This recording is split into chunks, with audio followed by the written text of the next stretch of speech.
Wassalamualaikum warahmatullahi taala wabarakatuh. Jumpa lagi di siang hari ini ya.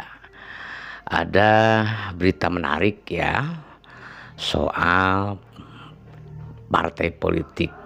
Namanya partai politik yang menjadi pemenang di Pileg dan Pilpres kemarin ya. Ada kabar dari PDI Perjuangan yang hari ini dikabarkan dekat dan menjalin hubungan komunikasi baik ya dengan Presiden elek yaitu Prabowo Subianto. Jadi semakin bisa kita pastikan bahwa di masa pemerintahan Prabowo Subianto tidak ada lagi partai yang bersedia menjadi oposisi, menegaskan kepada kita bahwa pelaksanaan tugas ketatanegaraan apa jadinya kalau tidak ada partai yang katakanlah menjadi check and balance. Lantas siapa selanjutnya yang mau bersedia, atau partai mana saja yang mau bersedia? Tentu hari ini menegaskan kepada kita pragmatisme partai politik ya hari-hari ini sudah jelas nyata adanya. Semakin menegaskan kalau seandainya terrealisasi rencana PDIP untuk katakanlah bergabung dan bersatu ya bersama Kim Plus ya, artinya bersama partai pemerintah dan berada di dalam koalisi partai pemerintah, ya tentu saya katakan sekali lagi tidak ada partai politik yang berada atau bersedia di luar pemerintah. Kita tahu Megawati seperti apa ya sahabat-sahabat, 10 tahun berkuasa, 10 tahun menjadikan Jokowi presiden 2 kali berturut-turut, atau katakanlah 2 periode terakhir. Semakin jelas ya, dan menegaskan kepada publik bahwa partai politik hari ini sudah hilang idealisme, atau katakanlah ideologi partai sudah tidak ada di dalam tubuh para partai politik yang ada saat ini. Bisa kita duga bahwa masyarakat tentu ingin ada partai kembali, atau katakanlah partai baru. Dan rencana tersebut juga digaungkan ya dari Anies Baswedan yang tentu saja sebentar lagi akan mendirikan partai baru atau partai perubahan barangkali. Dan niatnya tersebut ya tentu disambut hangat oleh masyarakat dan tentu pendukungnya ya. Kita akan tunggu apakah Pak Anies Baswedan akan mendirikan partai baru. Yap sahabat-sahabat, begini ya, saya mendapatkan kabar di siang hari ini dari katakanlah partai-partai yang berada di Kim Plus soal realitas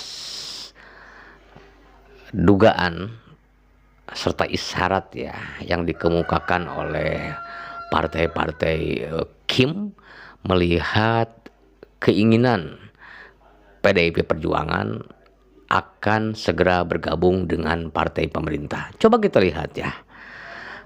Ada berita dari kompas.com ya.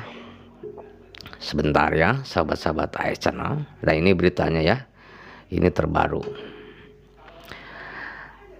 Kompas.com ya. Nah ini isyarat. Jadi judulnya itu, temanya itu isyarat gitu kan. Tanda kutip 2 PDIP Perjuangan atau PDIP Perjuangan ya bakal dukung pemerintahan Prabowo Gibran. Nah ini artinya ya menegaskan ya kepada publik bahwa ya tentu PDIP yang selama ini masih katakanlah berada di luar pemerintahan, tetapi ya akan segera bergabung dengan Prabowo Subianto ya Sobat AS Channel sekalian. Yap, saya akan bacakan coba ya. Jakarta.kompas.com, PDIP dikabarkan akan mendukung pemerintahan Presiden dan Wakil Presiden terpilih Prabowo Subianto dan Gibran Raka Buming Raka. Beberapa partai di Koalisi Indonesia Maju KIM mengaku memiliki pandangan yang sejalan dengan PDIP dalam membangun negara meski terdapat perbedaan saat berkontestasi pada pemilu 2024 ya sahabat-sahabat ya, begitu. Jadi kalau memang ada kepentingan, perbedaan pun bisa jadi persamaan. Jadi cocokologi namanya kan, kita tahu ya. Begitulah sahabat-sahabat, kecerdasan dan kepandaian para politikus ya berbicaranya. Jadi kalau ada keinginan jadi semuanya cocok, tetapi kalau tidak memungkinkan yang cocok pun akan jadi beda. Ya begitu ya, kita harus bisa memahami itu. Selanjutnya Ketua Dewan Pakar Partai Amanat Nasional PAN Derajat Wibowo menyatakan komunikasi dengan PDIP selama ini sangat baik, namun PDIP pun belum secara tegas menentukan sikap apakah akan bergabung dengan barisan pemerintah atau menjadi oposisi. Kita tunggu sebentar ya, kita tunggu dari mereka lah. Cuma sinyalnya sih komunikasinya sangat bagus. Ya resmikan kita lihat saja nanti. Kata Derajat dalam program Gaspol di YouTube kompas.com Senin hari. Nah ini juga ada pernyataan dari petinggi PAN ya, sahabat AS Channel, sebut hubungan PDIP, Jokowi dan Prabowo baik. Ya itulah ya. Jadi sobat AS Channel sekalian, kita harus bisa memahami ya dalam soal politik. Jadi ada namanya panggung depan, atau katakanlah pergerakan politik yang bisa disaksikan kemudian di depan, dan juga dalam politik mengenal istilah panggung belakang. Nah tentu panggung depan dengan panggung belakang dalam berpolitik itu tidak relatif sama. Justru nyataannya selalu berlawanan, selalu kontradiktif. Ketika berbicara begini di depan, tentu hasilnya akan berbeda di belakang. Nah, sahabat AS Channel kalian, saya tegaskan bahwa dalam politik itu sekali lagi ada namanya panggung depan dan panggung belakang. Gitu ya, sahabat-sahabat ya. Ini penting ya, pelajaran buat kita ya. Bagaimana narasi, bagaimana statement orang-orang elit partai politik selalu berbeda di belakang panggung. Dan kita jangan mau dikibuli, dibodohi ya. Begitu ya sahabat-sahabat kajian kita. Selanjutnya ya, masih dari Kompas. Nah ini tapi dari PAN ya. PAN sebut hubungan PDIP, Jokowi dan Prabowo baik. Derajat juga menyinggung hubungan PDIP dengan Presiden Joko Widodo atau Prabowo dianggap baik-baik saja. Dia mencontohkan pencalonan Sekretaris Kabinet Pramono Anung sebagai calon gubernur pada Pilkada Jakarta 2024. Hal ini tidak mungkin terjadi tanpa dukungan dari Jokowi dan komunikasi dengan Prabowo. Ya ini namanya pragmatisme ya. Pragmatisme begini, jadi katakanlah sahabat-sahabat harus ada hitung untung rugi, tukar tambah. Nah ini salah satunya ya. Jadi pragmatisme, kenapa saya dari awal mengatakan bahwa partai politik yang ada saat ini sudah pragmatisme ya begini ya. Jadi ciri-cirinya, indikatornya yaitu untung rugi, tukar tambah. Ya gitu ya. Sekarang gini saya tanya, gimana bisa Mas Pram atau Pramono Anung yang maju ayo. Itu kan sebenarnya juga sudah isinya bahwa komunikasinya bagus. Karena Mas Pram nggak mungkin maju tanpa restu dari Pak Jokowi dan juga tanpa komunikasi dengan Pak Prabowo, kata Derajat. Ya, istana lama dan istana baru sobat-sobat ya. Jadi artinya ya sekat politik hampir nggak ada, komunikasi sudah bagus, tinggal yang bagaimana finalisasinya nanti kita lihat saja sambungnya. Nah, ini juga ada pernyataan dari Gerindra ya. Gerindra akui selalu punya kesamaan dengan PDIP. Nah, ini ya cocokologi itu. Jadi selalu sama. Meskipun kita tahu ya bahwa komunikasi politik ya antara katakanlah Megawati dengan Prabowo memang relatif baik ya. Sudah sejak lama. Tetapi ya kalau bicara ideologi, bicara idealisme katakanlah soal politik ya, bukan soal personal, tetapi ya tentu sangat berbeda. Acuannya ya yang panggung depan aja, yang partai di Pilpres kemarin. Karena ya dua kubu ini ya tentu saling berseberangan. Tetapi ya kalau bicara personal barangkali ya, katakanlah panggung belakang ya, ada komunikasi yang intens dilakukan oleh Prabowo Subianto dengan Megawati. Tentu putusan-putusan kemarin ya, putusan 60 dan 70 juga ada relevansinya dengan kesepakatan antara Prabowo dan Megawati. Analisisnya kan seperti itu. Bagaimana demo besar hampir saja terjadi ya, badan legislasi menganulir atau membatalkan ya lewat paripurna putusan 60 dan 70. Lantas ya Prabowo dan Megawati menjalinlah komunikasi di belakang, deal-dealan, saling tukar tambah. Ya akhirnya Istana Baru tidak menginginkan dan batallah direvisi dan dianulir. Itu menegaskan kepada kita bahwa panggung depan tidak selalu sama dengan panggung belakang. Dan kita harus memahami itu ya. Ketika kita lihat pemberitaan di publik, jangan kita lantas menafsirkan mentah-mentah, tidak. Karena dalam politik itu ya sekali lagi sahabat-sahabat Arsenal seperti itu. Berbohong semua ya.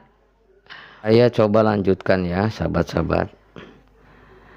Nah ini ya dari Gerindra ya.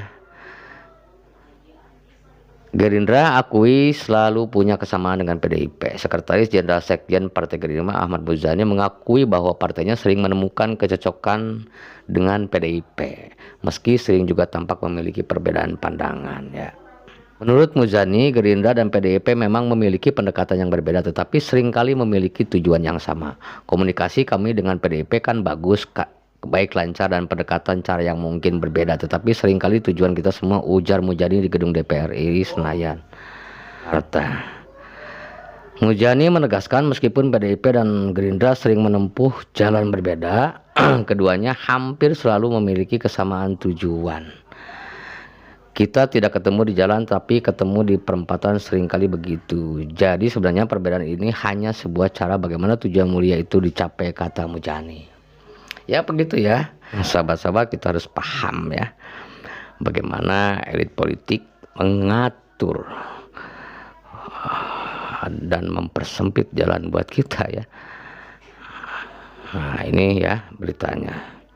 Dia juga menyatakan bahwa Gerindra berkeinginan untuk merangkul semua pihak ke dalam pemerintahan Prabowo dan Gibran. Dengan demikian kolaborasi dapat terbangun dan pemerintahan mendatang dapat berjalan baik tanpa ada sekat politik antar partai. Begitu ya sahabat-sahabat, jadi kita harus bisa memahami bahwasanya memang katakanlah partai politik kita harus bisa paham bahwa ada panggung depan serta panggung belakang. Itu kenapa saya katakan sangat menjadi penting, karena kita selama ini sering dibodoh-bodohi dengan tampilan visualisasi di depan. Dan mereka melakukan deal-dealan, melakukan komunikasi, tukar tambah, mengikuti semua keinginan. Kan begitu. Jadi sahabat-sahabat, menegaskan kepada kita pihak Kim Plus, ada pernyataan dari Gerindra dan PAN bahwasanya Prabowo atau Megawati kemungkinan besar akan bergabung bersama partai pemerintah. Dan kita bisa pastikan ya ke depan bahwa tidak ada partai politik yang bersedia berada di luar koalisi. Semuanya bergabung menjadi satu. Maka kita tahu ya, Prabowo berencana atau sudah menyiapkan nama-nama calon menteri dan jumlahnya fantastik ya.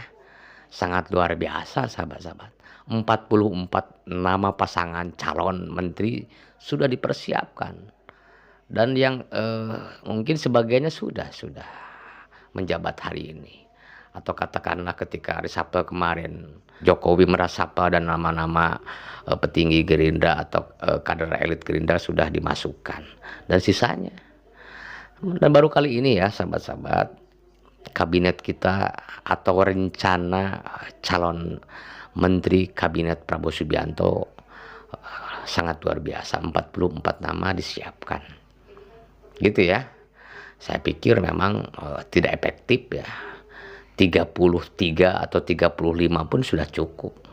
Kalau memang setiap kementeriannya bekerja dengan profesional, bekerja memang secara benar ya.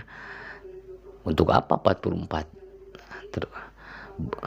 Coba kita bayangkan, kita harus gunakan bangun gedung, bangun perkantoran, karyawannya, stafnya, semuanya. Terus yang gaji kan kita sebagai rakyat. Emang presiden yang mau gaji para menterinya kan tidak. Kembali ke rakyat lagi, kembali ke BUMN, kembali ke APBN, kan begitu. Nah ini ya sahabat-sahabat, cermati ke depan. Kita kawal dan kontrol bagaimana pelaksanaan tugas, bagaimana pelaksanaan pemerintahan di era Prabowo Subianto 2025 nanti ya. Atau katakanlah 20 Oktober nanti Prabowo juga akan menjadi Presiden Republik Indonesia.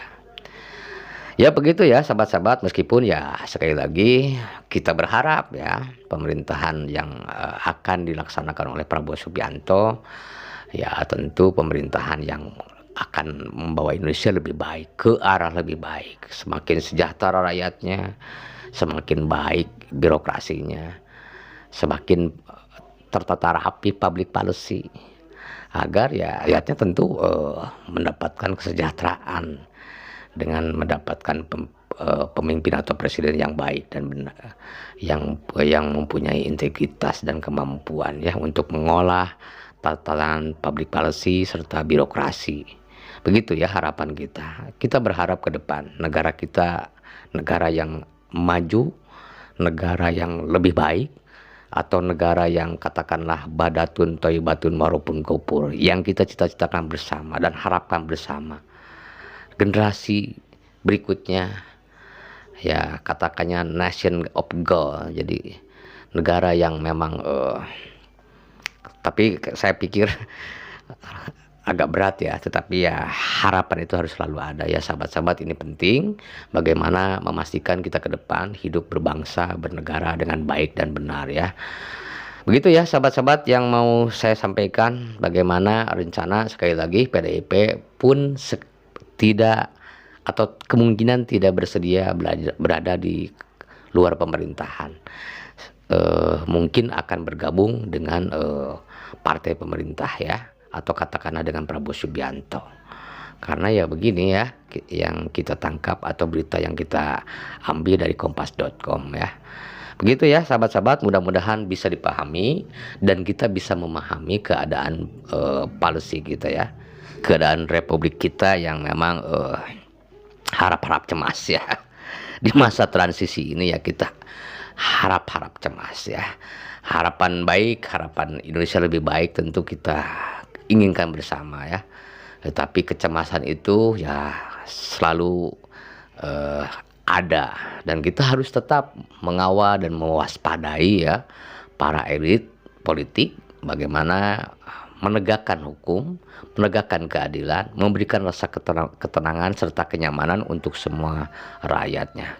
Pastikan itu ya sahabat-sahabat, kita kawal 20 Oktober nanti kita akan mendapatkan presiden baru ya, presiden terpilih Prabowo Subianto.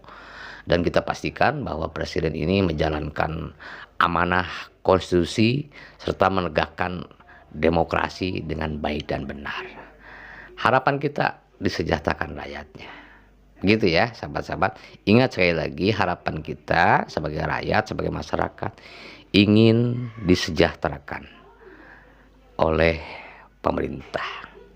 Karena memang kewajiban pemerintah dan hak kita sebagai rakyat, sebagai bangsa disejahterakan, tidak dikurang atau tidak kurang dari hak apapun. Tidak lantas rakyatnya susah ya, begitu ya, kita paham. Baik ya sahabat-sahabat AS Channel, mudah-mudahan apa yang saya sampaikan siang hari ini bermanfaat ya, dan ada yang sisi yang bisa diambil yang positif ya. Tentu menambah pengetahuan serta menambah informasi buat kita semua. Baik, segitu dulu ya. Terima kasih yang sudah menyimak, dan di akhir kata wabillahi taufiq wal hidayah. Wassalamualaikum warahmatullahi wabarakatuh.